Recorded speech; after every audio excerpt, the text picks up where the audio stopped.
Hello guys, welcome in Nutan physics classes. तो आज मैं इलेक्ट्रिसिटी का नेक्स्ट सीरीज और ये सीरीज नंबर होगा आपका 13। सीरीज 13 लेकर के मैं आ गया हूं और इसमें ये इतना इंपॉर्टेंट टॉपिक है जो बोर्ड के लिए काफी ज्यादा है इंपॉर्टेंट। निश्चित 1 नंबर का या 3 नंबर का, अगर मल्टीपल चॉइस में देगा तो 1 नंबर का और नहीं तो डिटेल में देगा तो 3 नंबर का क्वेश्चन आता है। ओके, तो मैं स्टार्ट करता हूं। बहुत ज्यादा बोर्ड के प्रिपरेशन के लिए इंपॉर्टेंट है। तो और ये टॉपिक है आज का कि एक कंडक्टर है, when a wire is drawn 3 times, एक वायर को कितना टाइम्स ड्रॉन किया गया?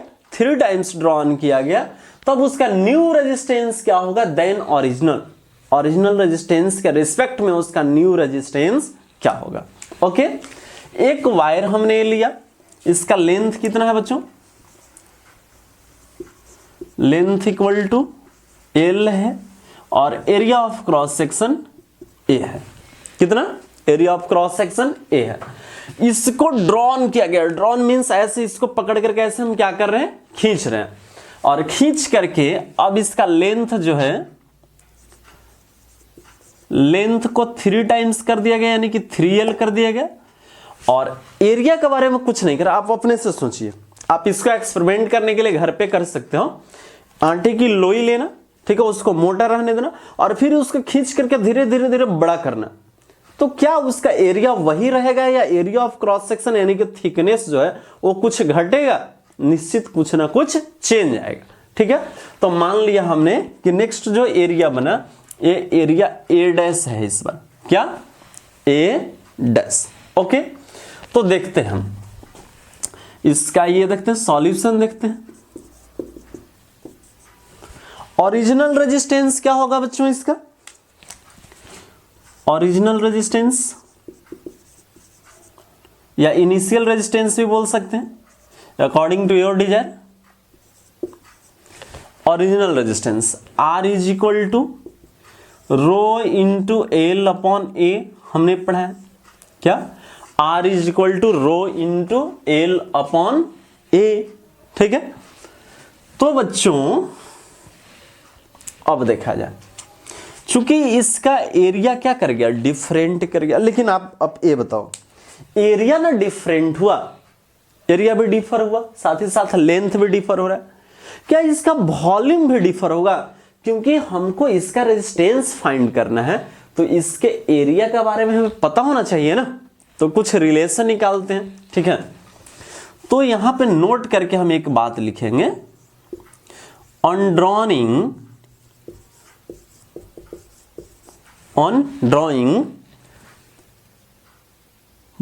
there is volume, there is no change in the volume of wire। Volume में कोई चेंज नहीं होगा, यानी कि V original equal to V new, दोनों का वॉल्यूम क्या होगा? बराबर होगा। और वॉल्यूम का फॉर्मूला क्या होता है बच्चों? LBH। तो यहां पर तो LB तो दिया नहीं है, एरिया दिया हुआ है। इस कंडीशन में क्या होता है? Area into height. तो हाइट के बदले में यहां पे क्या है? L, यानी कि A इंटू L। और एरिया न्यू का तो A dash into 3L, A dash into 3L। ठीक है, L से L मर गया, इसलिए A dash is equal to क्या बच्चों? A dash is equal to, इधर है A, इधर से 3 मल्टीप्लाई में इधर आएगा तो डिवाइड में, यानी कि A अपॉन 3। तो अब आपने A डैश का वैल्यू भी निकाल लिया है। इसका वैल्यू क्या आ गया? A upon 3। ओके, तो अब देखा जाए, इसलिए R new is equal to, तो रो इंटू एल, एल का वैल्यू 3L अपॉन ए का वैल्यू A अपॉन 3। ओके, या R new is equal to एक चीज देखा जाए, A अपॉन 3, ये तो फ्रैक्शन के फॉर्म में है, यही नहीं ना फ्रैक्शन का फॉर्म में अपर वाला पार्ट, न्यूमरेटर जो है वो फ्रैक्शन के फॉर्म में नहीं है। तो इस तरीके से इसको कर लेते हैं, रो इंटू 3l को मैं क्या लिख सकता हूं, 3l upon 1 upon a upon 3।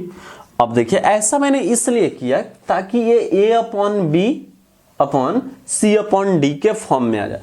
तो इस कंडीशन में क्या होता है, ऊपर वाला नीचे से मल्टीप्लाई और बीच वाला बीच से, तो क्या हो जाएगा, इसलिए r new is equal to rho into 3l into 3 into 3 upon 1 into a, यानी कि a, या r new is equal to rho into 3 3 जा 9 l अपॉन a, या ये भी यहां से आप लिख सकते हो r new is equal to 9 को अलग आप कर ले, 9 into rho into L upon ए।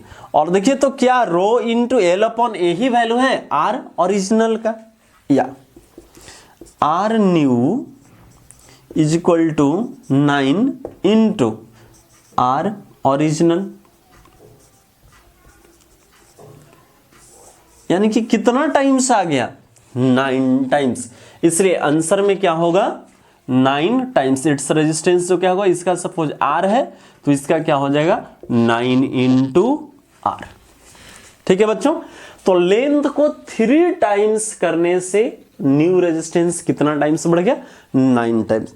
कुछ आपको नहीं लग रहा है कि कहीं ना कहीं स्क्वायर फॉर्म में बढ़ रहा है, 3 टाइम्स जब लेंथ बढ़ा तो रेजिस्टेंस कितना टाइम्स, 9 टाइम्स। इसी तरह यदि 4 टाइम्स बढ़ाता तो न्यू रेजिस्टेंस 16 टाइम्स, 5 टाइम्स बढ़ता तो न्यू रेजिस्टेंस 25 टाइम्स, 9 टाइम्स बढ़ता तो न्यू रेजिस्टेंस 81 टाइम्स, और 10 टाइम्स बढ़ता तो 100 टाइम्स। इसी तरह यदि n टाइम्स बढ़े तब n स्क्वायर टाइम्स। क्यों, क्योंकि जब लेंथ किसी वायर को ड्रॉन करके खींचते हैं तो वायर क्या होगा, पतला, और लेंथ के डायरेक्टली प्रोपोर्शनल होगा ना। ठीक है, तो लेंथ का तो हो ही रहा है, ठीक है, लेंथ बढ़ने पर तो रेजिस्टेंस बढ़ेगा, साथ साथ एरिया भी तो कम रहा है, तो एरिया जितना कमेगा उसके अकॉर्डिंग भी तो बढ़ेगा। तो 3 गुना लेंथ के वजह से और 3 गुना एरिया की वजह से, 3 3 9, इस तरह n टाइम्स लेंथ की वजह से और n times area of cross section की वजह से, तो n into n square type. Prove करके दिखा देता हूं उसको भी। ओके ठीक है, यहां तक आप वीडियो को क्या करेंगे, पॉज करके नोट करेंगे। Is that clear? तो मैं उम्मीद करता हूं कि यहां तक सारा कॉन्सेप्ट क्लियर होगा। इरेज करके इसको आगे की ओर बढ़ते हैं। ठीक है, ओके, ये बहुत ज्यादा इंपॉर्टेंट है बच्चों बोर्ड के लिए। ठीक है, एन लेकर के मैं प्रूफ कर देता हूं।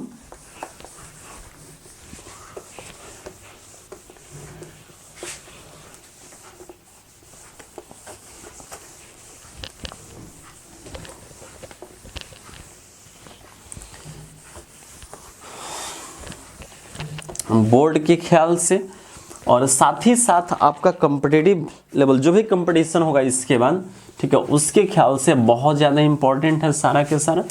इसलिए आप जितना अच्छा हो सके नोट्स बनाने का प्रयास करेंगे। ठीक है, और नोट्स जरूर बनाएंगे बच्चों। ओके, क्योंकि नोट्स बनाने से बहुत सारा कॉन्सेप्ट क्या होता है, क्लियर होता है। अब इसको मैं थोड़ा चेंज कर देता हूं।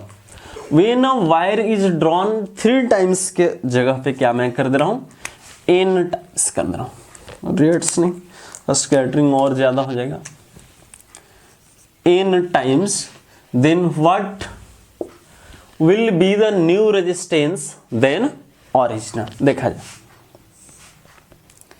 एक वायर है, ये जिसका सपोज लेंथ है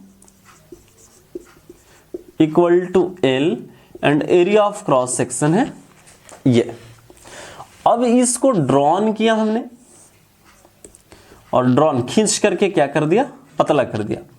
तो लेंथ को क्या कर दिए, n टाइम्स बढ़ा दिए, n इंटू एल कर दिए, n टाइम्स बढ़ा दिए। तो एरिया क्या हो जाएगा बच्चों, कुछ घट जाएगा, a इंटू डैश हो जाएगा। ठीक है, वॉल्यूम क्या रहेगा, volume after drawing is constant. Volume क्या होगी बच्चों, कांस्टेंट होगा, ठीक है। तो ओरिजिनल वॉल्यूम क्या, area into height length, new volume area A dash into height N into L.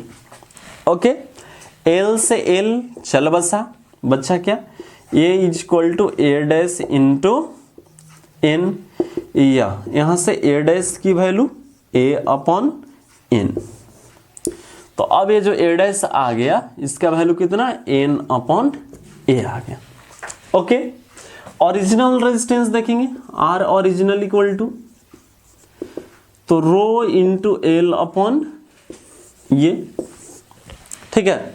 Are new, यहां से क्या, R new is equal to क्या हो जाएगी बच्चों, तो R new equal to rho into L का value N into L upon A का value N upon A. Okay, यहां तक तो कोई प्रॉब्लम नहीं। Sorry, A dash equal to A by N ना, A upon N, sorry A upon N, तो N से फिर मर जाएगा। अच्छा, या R new is equal to, देखा जाए यहाँ पे कुछ नहीं है, इसके नीचे हम 1 कर सकते हैं, ऊपर वाला नीचे से मल्टीप्लाई और बीच वाला बीच से, तो rho into N N square into L upon N square को आप बाहर कर सकते हैं, या R new is equal to rho N square rho into L upon A. और कहीं ना कहीं ये देखिए तो क्या ए वैल्यू से मैच कर रहा है, ठीक है। यदि मैच कर रहा है तो जब LHS है तो LHS की जगह पे मैं RHS भी लिख सकता हूं, आप भी लिख सकते हैं। ओके, इसलिए R new is equal to N square into R. तो यहां से क्या देखा बच्चों हमने कि जब भी कोई कंडक्टर का लेंथ हम खींच करके क्या कर देते हैं, लेंथ खींच करके दुगना या n टाइम्स कर देते हैं, तो उसका रेजिस्टेंस कितना टाइम से बढ़ जाता है, n स्क्वायर टाइम से क्या कर जाता है, इंक्रीज कर जाता है। तो यहां पर क्या लिखेंगे नोट करके, the new resistance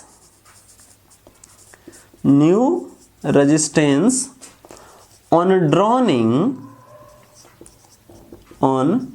drawing of wire is n times then, sorry, n a square times then the original resistance का कितना टाइम्स हो जाता है बच्चों, n टाइम्स हो जाता है। ओके, तो इससे रिलेटेड आप देखिएगा सैंपल पेपर प्रैक्टिस कर रहे हो, जो भी क्वेश्चन बैंक लेकर के आप प्रैक्टिस कर रहे हो उसमें निश्चित एक क्वेश्चन दिए हुए। आज ही मैं जब प्रैक्टिस करवा रहा था क्लास में तो देखा कि ओसवाल का था वो सैंपल पेपर, और उसमें एन स्क्वायर करके दिया होता क्वेश्चन, तो मैंने बताया बच्चों को ये तो ऑलरेडी मैंने बताया हुआ है। तो ये बच्चों ठीक है आपने जहां पर पढ़ लिया, लेकिन जो कहीं पर हेल्प की जरूरत पड़े या फिर उसको भूल गए होंगे कैसे कैसे बता दें, तो प्लीज आप इसको वीडियो देख करके इसका नोट्स अच्छे से कर लें, और माइंड मेकअप जितना हो सके अच्छा से आप क्या कर लें, इसको अच्छे से कर लें। ओके, तो यहां तक आज रहा, और इसके नेक्स्ट जो लेक्चर होगा बच्चों, ये तो बोर्ड पर्पस से था ही, सीरीज में भी मेरा आ गया 30 में, नेक्स्ट जो होगा वो बहुत ज्यादा इंपॉर्टेंट, क्योंकि उसमें हम कॉम्बिनेशन ऑफ रेजिस्टेंस पढ़ने वाले हैं। और कॉम्बिनेशन ऑफ रेजिस्टेंस आप भली मानते जान रहे हैं कि कहीं ना कहीं से क्वेश्चन जरूर आता है, या तो कॉम्बिनेशन ऑफ रेजिस्टेंस करके इक्विवेलेंट रेजिस्टेंस फाइंड करने दे दे, या फिर ये उससे रिलेटेड न्यूमेरिकल्स दे दे, व्हीटस्टोन ब्रिज वगैरह बहुत इंपॉर्टेंट हम क्वेश्चन देखेंगे। ओके, तो अब आज का लेक्चर में यहीं तक, तो इसको ये करते हैं। Okay, thanks for watching my video, welcome in your channel मंथन फिजिक्स क्लास। Okay, stop.